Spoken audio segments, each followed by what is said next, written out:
new on Curiosity Stream. I'm James Burke. I'm going to take you on a journey through time. James Burke's visionary series returns, reimagined for our time. Now, this is all uncharted territory. The Washington Post hails Burke as one of the most intriguing minds in the Western world. The New York Times raves he careens from one great moment in history to another. Where do we want to go from here? Experience all new connections. So what's the next connection? With monthly, annual, and bundled plans, find the one that works for you at CuriosityStream.com.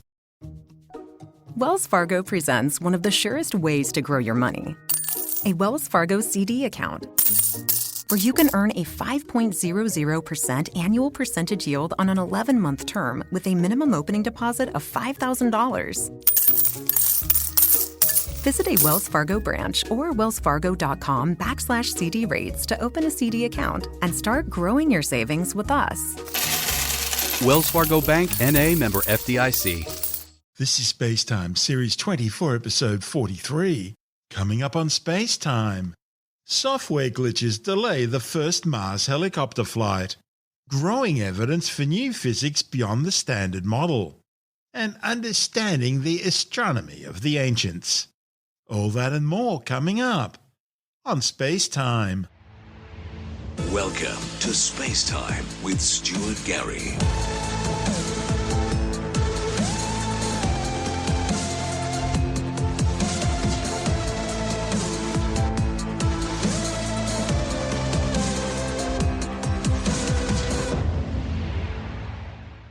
NASA has been forced to postpone the first flight of its Mars helicopter Ingenuity because of a software issue.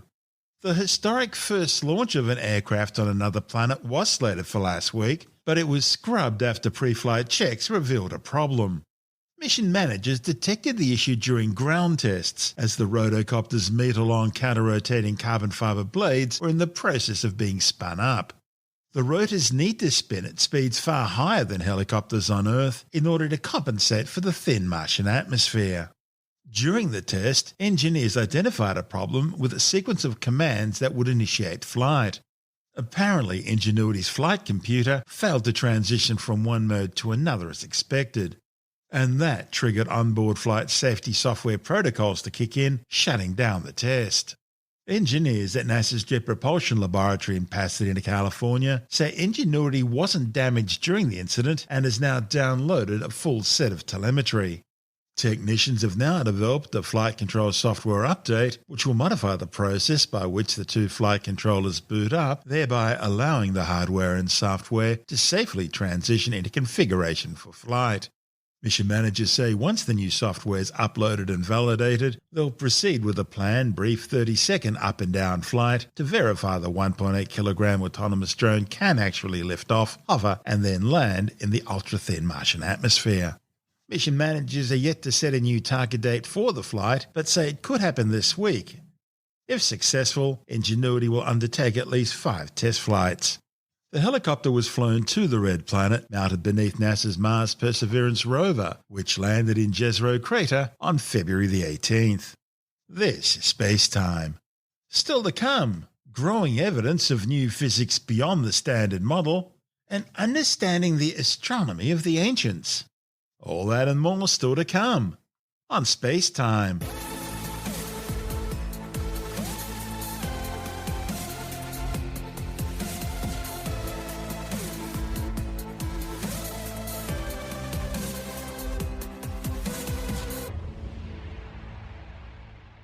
The first results from the Muon G-2 experiment at the US Department of Energy's Fermi National Accelerator Laboratory Fermilab have supported earlier observations that muons aren't behaving the way they're predicted to behave according to the standard model of particle physics. The standard model is science's current best theory of particle physics, describing the known fundamental particles that make up the universe and the forces that they interact with. But scientists have known for a while that it's by no means complete.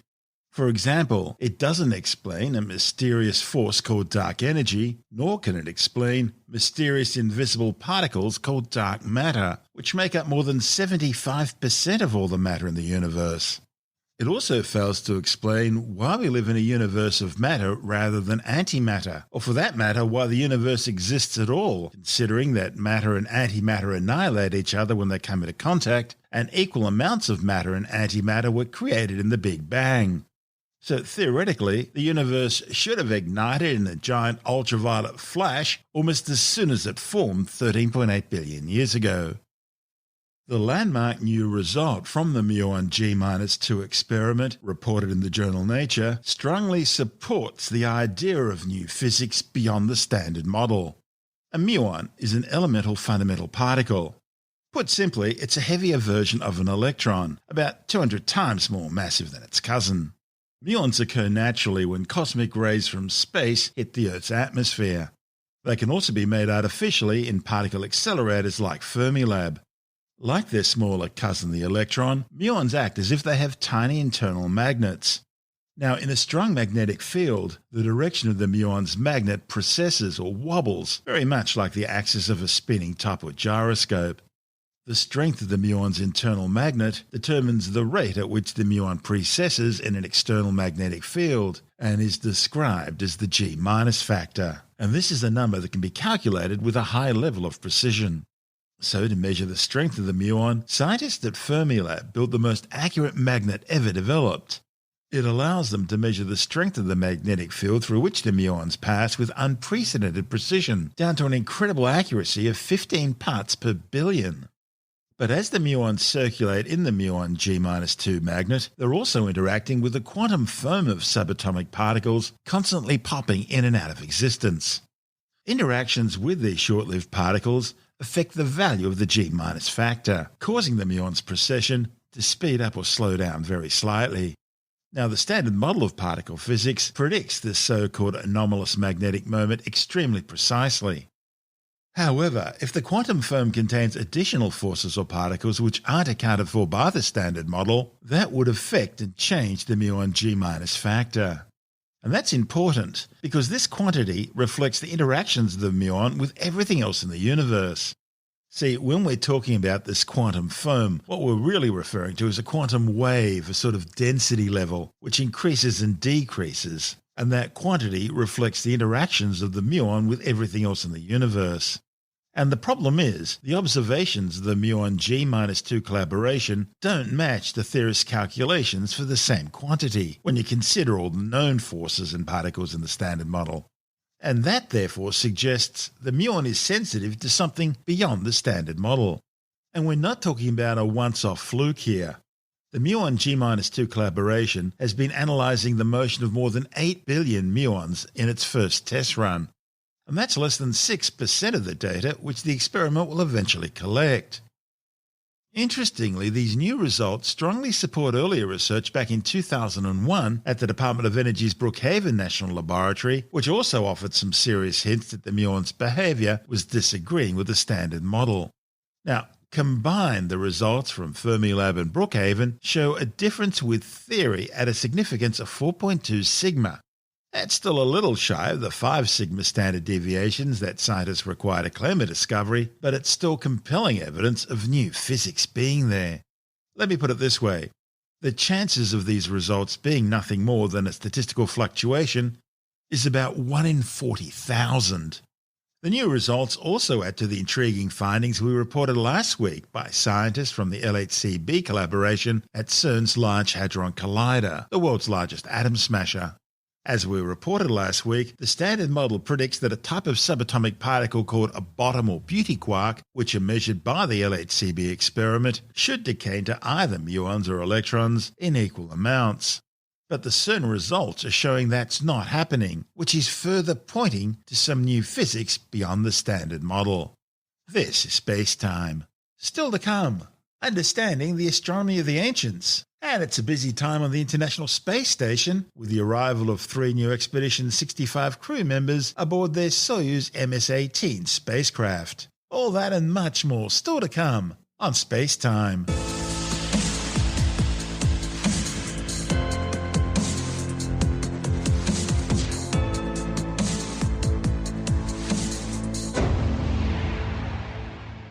When it comes to trying to understand the importance of astronomy to the ancients, England's famous 5,000-year-old Stonehenge on Salisbury Plain is an iconic prehistoric monument. And it's an impressive structure. It consists of an outer ring of vertical Sarsen standing stones, each around 4 metres high, 2.1 metres wide, and weighing around 25 tonnes. And the Sarsens are topped by connecting horizontal lintel stones. Inside is a ring of smaller blue stones, and inside these are freestanding trilithons, 2 bulkier vertical Sarsens joined by a lintel. Stonehenge is widely accepted to be an ancient astronomical calendar, marking the time of sunrise on the summer solstice. But it's just one of many ancient circular standing stone monuments constructed to observe the cycle of celestial events. Science's understanding of the role of the great stone circles in early societies comes through the work of many researchers such as Dr. Gail Higginbottom, who, while working with the University of Adelaide, was able to statistically prove for the first time that the earliest standing stone monuments in Britain were constructed specifically in line with the movement of the sun and moon 5,000 years ago. That research, published in the Journal of Archaeological Science Reports, details the use of innovative 2- and 3-dimensional technology to construct quantitative tests of the patterns of alignments of the standing stones. Higginbottom points out that prior to that research, it was all just supposition. Nobody had ever statistically determined that a single stone circle was really constructed with an astronomical phenomenon in mind. Examining 2 of the oldest great stone circles built in Scotland, Cavendish on the Isle of Lewis and Stennis on the Isle of Orkney, both of which predate Stonehenge's standing stones by about 500 years, Higginbottom and colleagues found a great concentration of alignments towards the sun and moon at different times of their cycles. And they found that 2,000 years later in Scotland, much simpler monuments were still being built that had at least one of the same astronomical alignments found in the great circles. The stones, however, are not just connected with the sun and moon. The authors discovered complex relationships between the alignment of the stones, the surrounding landscape and horizon, and the movements of the sun and moon across that landscape.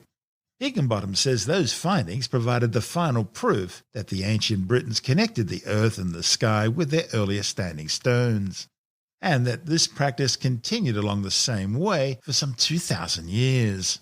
Examining sites in detail, the authors found that about half the sites were surrounded by one landscape pattern and the other half by the complete reverse.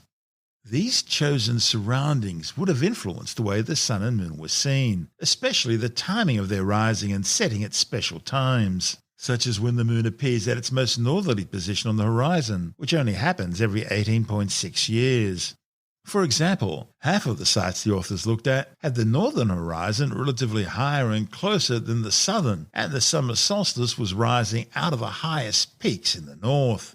While for the other half of the sites, the southern horizon was higher and closer than the northern, with the winter solstice sun rising out from these highest horizons. Higginbottom says this shows that people chose to erect their giant stones very precisely within the landscape and in relation to the astronomy they knew. She says they clearly invested a tremendous amount of effort and work to do so, which says an awful lot about their strong connection with their environment and how important it must have been to have them for their culture and for their culture's survival. Most certainly as far as individual statistical evidence for individual circles as opposed to looking at groups of circles, for example. This is the first time that we've actually been able to confirm that individual circles have a complex array of orientations regarding different parts of the solar and lunar cycles.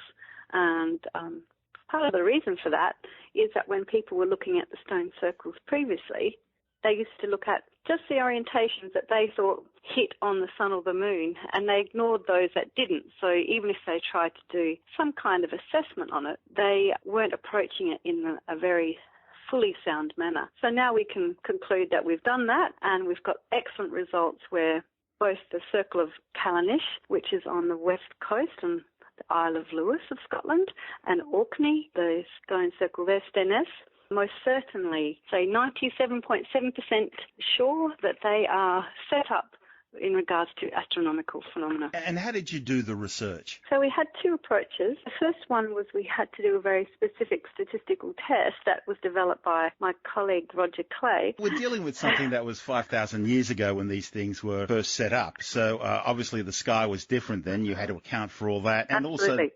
also the landscape, although the hills were there, nevertheless the landscape may have appeared different in terms of vegetation and that sort of thing. All these environmental factors need to be considered as well. So what did you basically do? First, of course, we did run programs to ensure that we knew exactly where the sun and the moon were rising and setting at the times that these stones have been shown to be erected, as scientific dating has shown for them to be erected. And then on top of that, we looked at or examined the possibility of the vegetation cover in the areas. And basically, certainly for Western Scotland, it was shown that there was either very, very open, kind of like a scrubland equivalent, and partial, very, very open, basically, particularly on Western Lewis. Very, very open, and Western Scotland generally. And on Orkney, during that time, it would have been much the same. So when there were trees, it was very open, or sometimes just open patches in these two particular areas, and we've looked at other areas individually. Is it difficult to put a date on these things? How does one date stone? You can't use carbon dating for stone, I guess, so you're looking at something which is buried somewhere near it, I guess, that is carbon, or how did you do it? Well, actually, I didn't do it, but other people. For example, a gentleman by the name of Patrick Ashmore did an excavation of Callanish, and they looked at the times that specific stones were erected or not, and other activities around the stone circle. So they confirmed that the different kinds of dating you do are through burnt material, so for example wood, or bone. And both have been found at Stenness and Callanish. That gave scientists a pretty good idea of when these things were erected. I guess the fact that we're seeing these sorts of stone circles throughout what we now call the British Isles, but also we've seen them in parts of Europe as well. Are we looking at, and I know this isn't your specific area of expertise, but are we looking at something which was a fairly, literally a broad church, I guess, something that was practiced over a wide area? Certainly standing stone monuments were placed over a wide area, right from Ireland until Eastern Europe and beyond, in fact. India, China, other places, right through at slightly different times. Standing stone circles, though, are certainly not as prevalent as perhaps stone rows or single standing stones. And stone circles are most prevalent in the British Isles, Western Europe, Spain, Portugal, a few in Scandinavia, no firm confirmed circles in Germany, but lots of standing stones. The circles tend to be part of a burial monument as opposed to a separate standing stone circle. But there are great patches through the European continent where people chose to continue building their monuments in wood and earth. So there's a very interesting division there between the groups of people who adopted the megalithic culture and those who didn't. We're actually starting to look into that now. Does it go with trade? Interesting question. I think that in the very, very early days of when, for example, agriculture was first coming in through Europe, I think that is a possibility. I think it would have been trade, but also the movement of peoples, because sometimes people brought this different and the new, this is called the Neolithic, sort of agriculture and the new Stone Age coming through parts of Europe, such as southeastern Europe and moving through Central Europe. And other times it was trade, so it would have been a combination. Nothing simple, I'm afraid. Sorry, I'd like to say it was simple, but it's not. Seldom is, unfortunately. Particularly, actually, yes. Yeah, exactly. Simple answers aren't the answer. We like to try and keep it simple, but then reality overtakes us. Yeah, there's always caveats in any sort of research. Absolutely, I agree with you fully there. Is it just for agricultural purposes, or is there more to it than that? I think there are two very important things going on, and they're both tightly entwined. And that is, I think that the standing stones are in places that people already knew about, but at these places, and I'll explain this because it's something that we haven't really touched on, is that the standing stones in Britain, at least, are in very specific places we've discovered, which allow you to view the sun and the moon from very specific perspectives. So, for instance, you can at half the site see one perspective, and loosely speaking, and at the other half of the site's another perspective. And so the first perspective is that when you're standing at your stone circle, that you will have the northern horizon very high and quite close to you, relatively. The south will be very distant and low compared to the north. The summer solstice sun will rise out of the highest peak in the northeast out of this range or hillock or mountain, depending on the landscape, and set in the high mountain in the northwest. If you turn south, the winter solstice sun will rise and set out of little hills, or they could be mountains at a great distance, from the southeast and set into a hill in the southwest, and often it will travel over water to do so. And so you have all these amazing setups that they've done that can only be viewed at these specific locations. And what we discovered that for scores of sites in Western Scotland, which are Bronze Age, about 1500 BC, so that's about 3,500 years ago. And we now know those two great circles we talked about at the beginning have the same setup.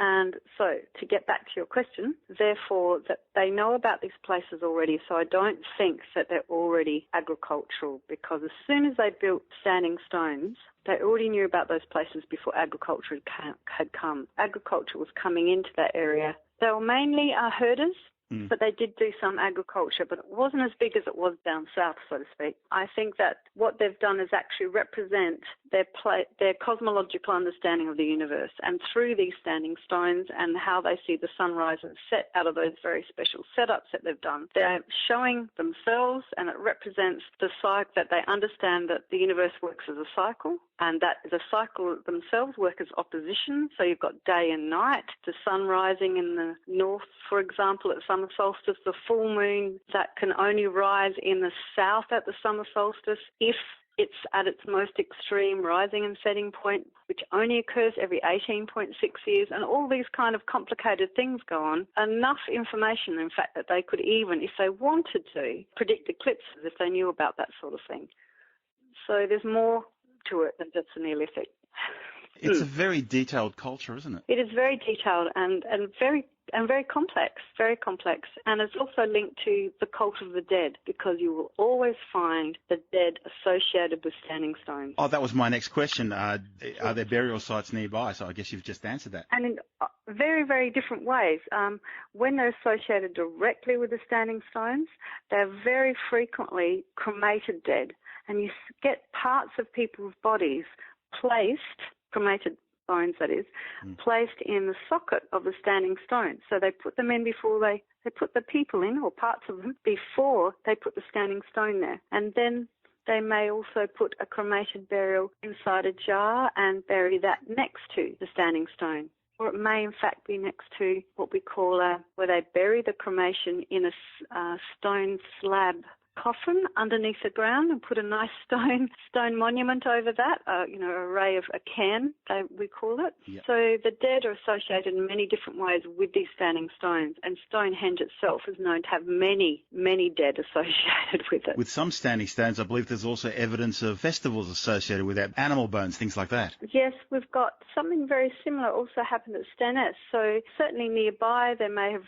actually been major festivals occurring, whether that's in association with the dead or not as well, I'm unsure, but they've also found bones that are associated with specific seasons in relation to the areas near Stonehenge, and they've decided they may well have been the special gathering times that people met together for either trade or other kinds of connections between groups across a large area. That's Dr. Gail Higginbottom, who carried out that work while she was with the University of Adelaide. And this is Space Time. Still to come, 3 new crew members launched to the International Space Station aboard the Soyuz MS-18 spacecraft, and later in the Science Report, more details on why the adenovirus viral vector vaccines are being restricted. All that and more still to come on Space Time.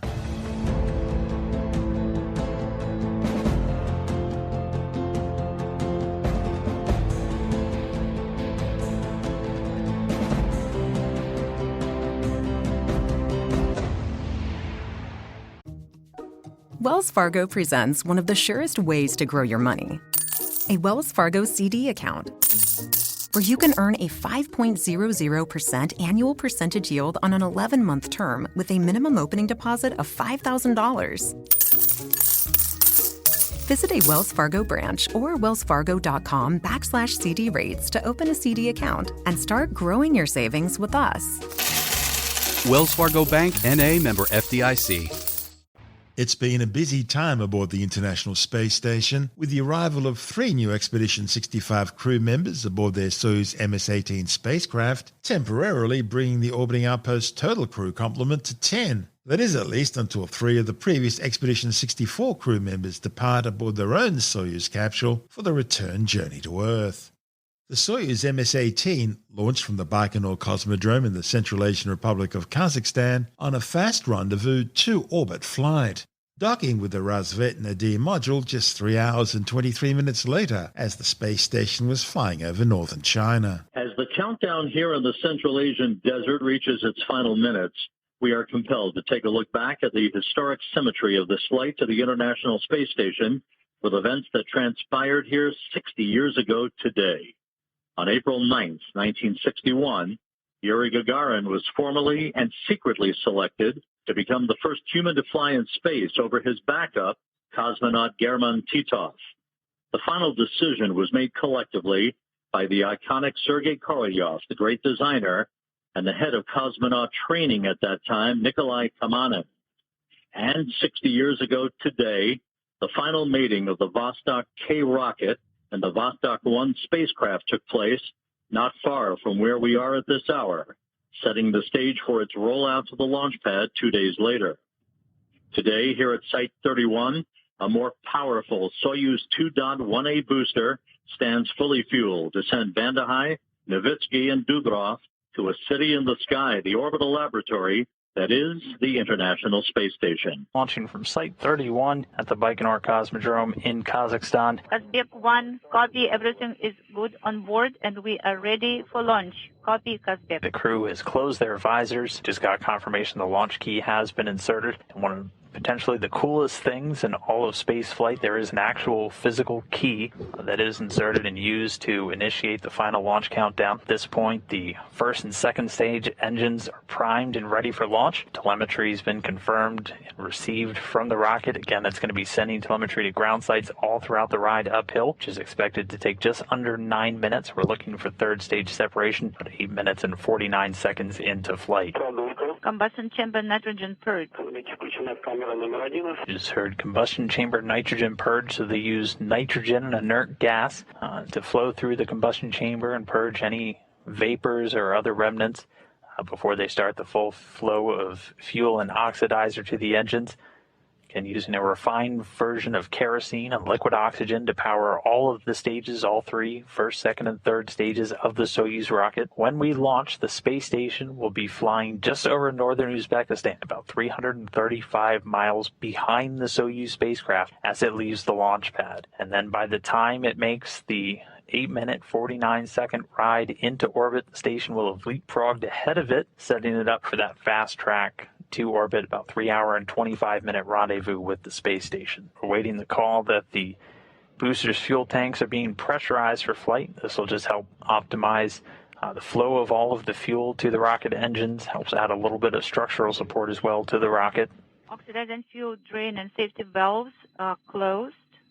Ground filling of oxidizer nitrogen to the vehicle is terminated. And at this point, terminating some of the propellant feeds to the rocket. There are 2 umbilical towers, really those 2 ground structures attached to the rocket itself.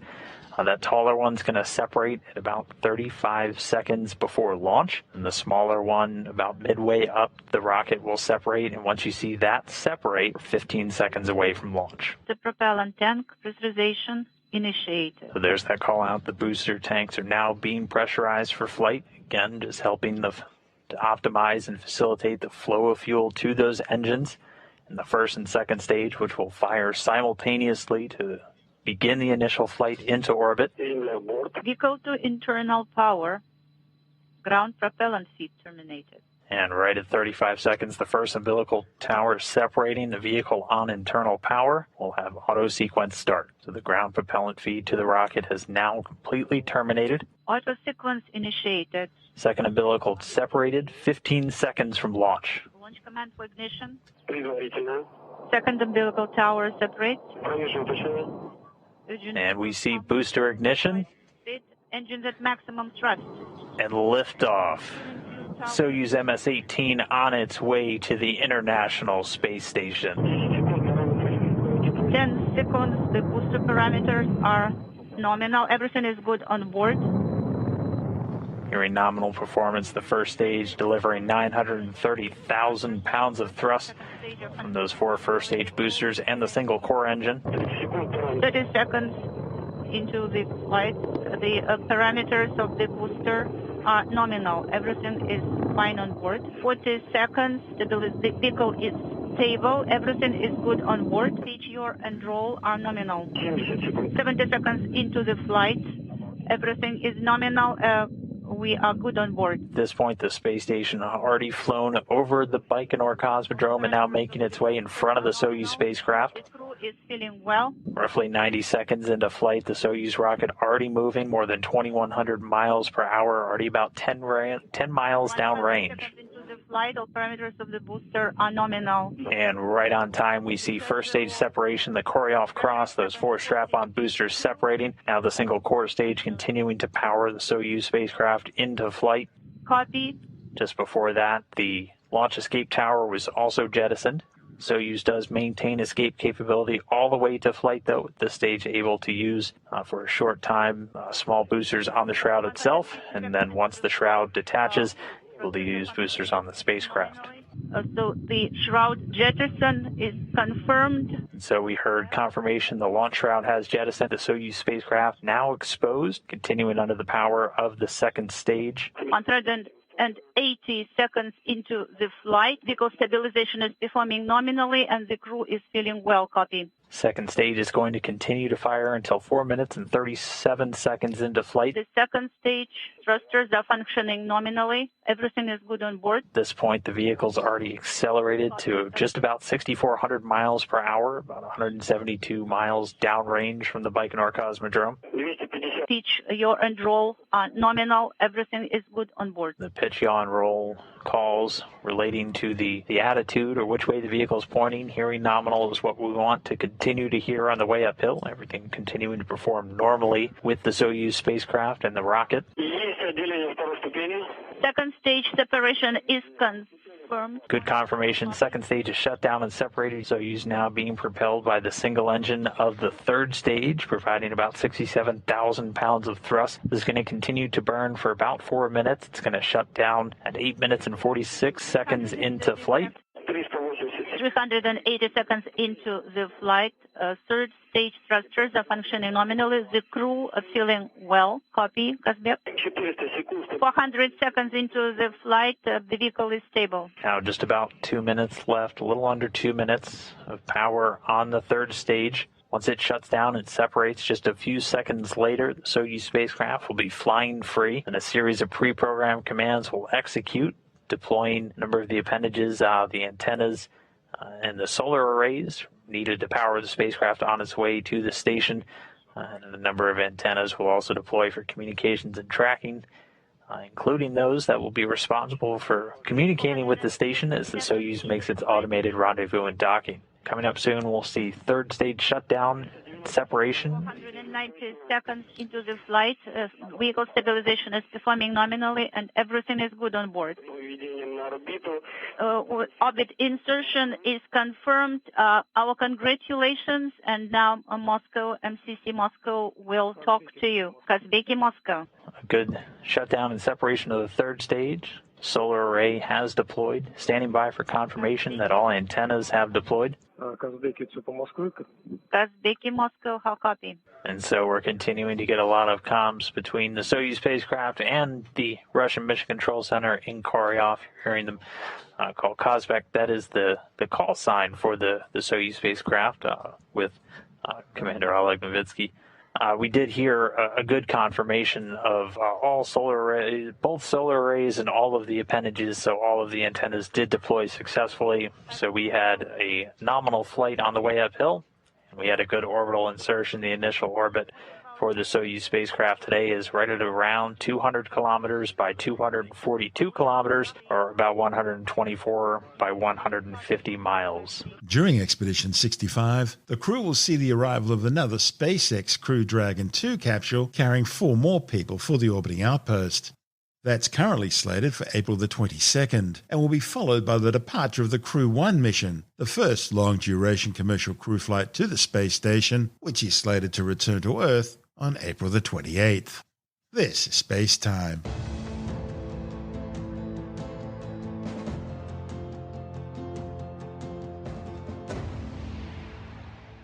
And time now to take a brief look at some of the other stories making news in science this week with a Science Report. Last week's decision by Australia to restrict the AstraZeneca COVID-19 vaccine to people aged over 50 was in line with similar moves by other countries, and follows a growing number of cases around the world, including 3 now in Australia, of people getting a rare type of blood clot associated with lower platelet counts, including the extremely rare cerebral venous sinus thrombosis. The AstraZeneca COVID-19 vaccine is an adenovirus viral vector vaccine, which uses a modified and harmless virus, in this case an adenovirus, hence the name, as the delivery system for genetic instructions teaching the human body to produce the same spike proteins which characterize the surface of the SARS-CoV-2 virus, which causes COVID-19. Your body then produces this harmless spike protein, causing your immune system to react to it, and so learn how to fight off the real thing when it comes. Now, a report in the New England Journal of Medicine has examined 2 of the studies which have led to the decision to restrict the use of the vaccine.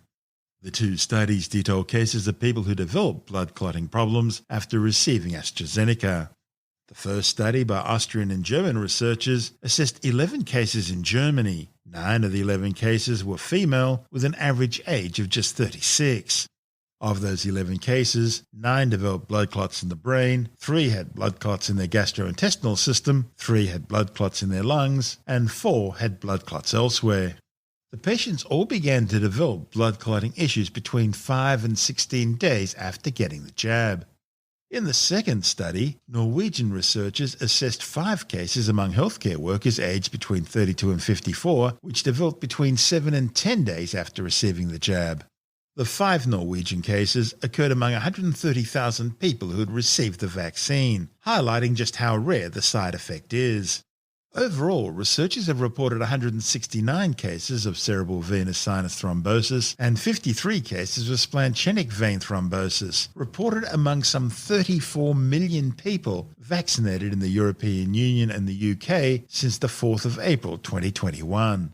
Meanwhile, Johnson & Johnson's own adenovirus viral vector vaccine has now also been paused by American authorities following 6 blood clotting incidents. All 6 were female, aged between 18 and 48. Over 7 million people have been given the Johnson & Johnson single-dose vaccine. Now, whether it's AstraZeneca or Johnson & Johnson, the side effects to look out for are the same. They include headaches, blurred vision, breathing problems, chest pain, swollen legs, abdominal pain, skin bruising, and spots beyond the injection site. 3 million people have now died from the COVID-19 virus, and another 140 million have been infected since the deadly disease first emerged from China and spread around the world. New data from the Scripps Institute of Oceanography has confirmed that global atmospheric carbon dioxide concentrations have now reached a new record of 417.14 parts per million. The latest measurements from the Mauna Loa Observatory Recording Station in Hawaii show that global levels of carbon dioxide are now 50% above where they were when the Industrial Revolution began. Carbon dioxide concentrations, the main driver of rising temperatures and global climate change, has caused a 1.2 degrees Celsius increase in global temperatures. The record levels come despite the slowdown in carbon dioxide emissions in 2020 due to the COVID-19 pandemic. The UK Met Office says average carbon dioxide concentrations will reach 419.5 parts per million this year. Iran, already designated as the world's leading state sponsor of terrorism by the United States, is continuing its push to develop nuclear weapons with the startup of 3 new cascades of centrifuges designed to produce enriched uranium.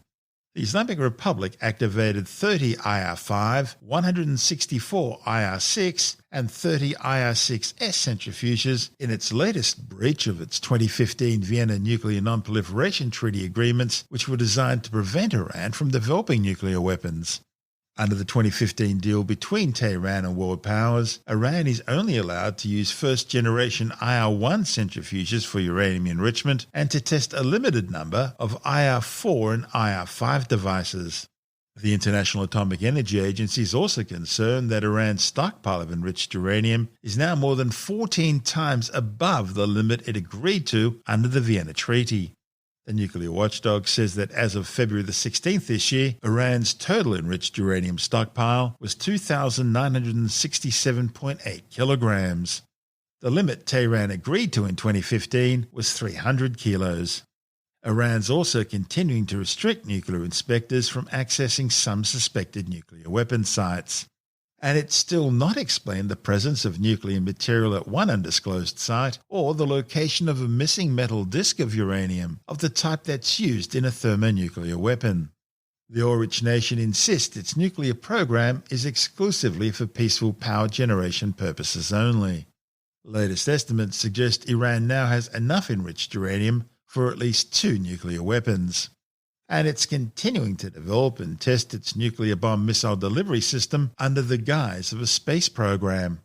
Tehran's developing its long-range nuclear missiles in collaboration with North Korea, which also developed its nuclear missiles under the cover of being a space program. Paleontologists have discovered fossils of a new species of hadrosaur dinosaur in New Mexico. Named Ornithops incantatus, the new duck-billed dinosaur species roamed the Earth during the late Cretaceous period around 80 million years ago. A report in the journal Piaget claims scientists uncovered a partial skeleton, including part of the skull, including the skull roof and brain case, at a dig site in the Menifee Formation in San Juan County. Former high-ranking New Zealand politician Jamie Lee Ross is behind a company planning to sell a nutritional supplement claiming to protect users from electromagnetic radiation. The supplement, called Presidium, was developed by Italian Marco Ruggiero, who himself has a rather colourful history of promoting pseudoscientific treatments. Ruggiero's other products include a yogurt which he claims can treat a range of conditions, including autism and AIDS, and a pill which he claims can reverse aging.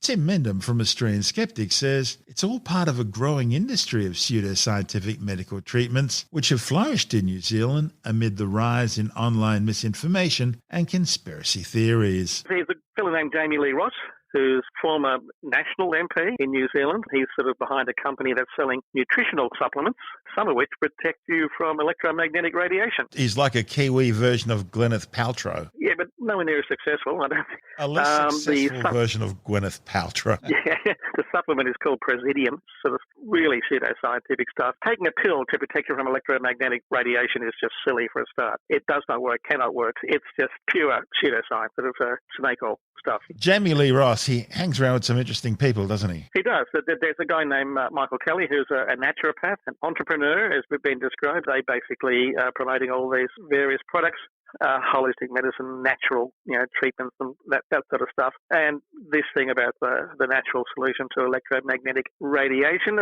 apparently is still to come out on the market, actually, but they're promoting it at this stage to try and sort of work up some interest in it. Basically, this is designed to protect you against 5G. 5G is non-ionizing radiation, and it's not going to jumble your genes up, anything like that. So it really, could kill you if the tower fell on your head, but that's well, yeah.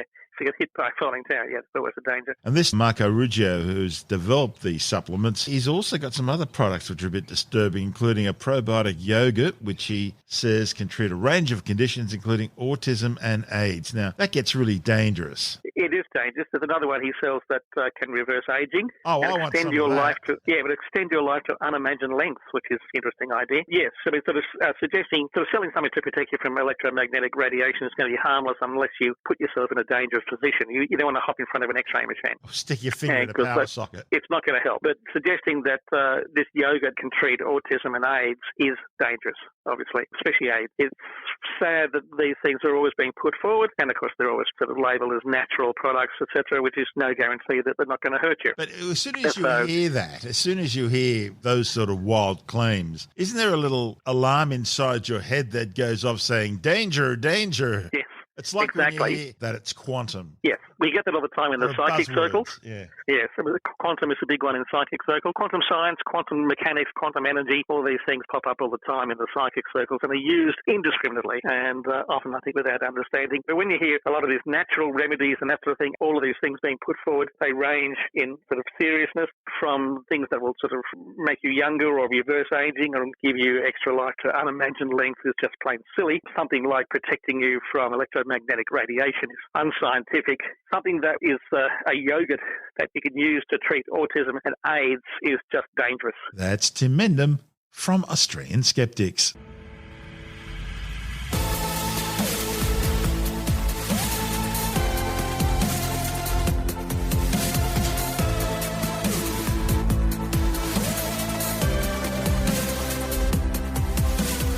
And that's the show for now. Spacetime is available every Monday, Wednesday and Friday through Apple Podcasts, iTunes, Stitcher, Google Podcast, Pocket Casts, Spotify, Acast, Amazon Music, Bytes.com, SoundCloud, YouTube, your favourite podcast download provider, and from spacetimewithstuartgary.com. Spacetime's also broadcast through the National Science Foundation on Science Zone Radio and on both iHeartRadio and TuneIn Radio. And you can help to support our show by visiting the Spacetime store for a range of promotional merchandising goodies, or by becoming a Spacetime patron, which gives you access to triple-episode commercial-free versions of the show, as well as lots of bonus audio content which doesn't go to air, access to our exclusive Facebook group, and other rewards. Just go to spacetimewithstuartgary.com for full details. And if you want more space time, please check out our blog, where you'll find all the stuff we couldn't fit in the show, as well as heaps of images, news stories, loads of videos, and things on the web I find interesting or amusing. Just go to spacetimewithstuartgary.tumblr.com. That's all one word, and that's Tumblr without the E.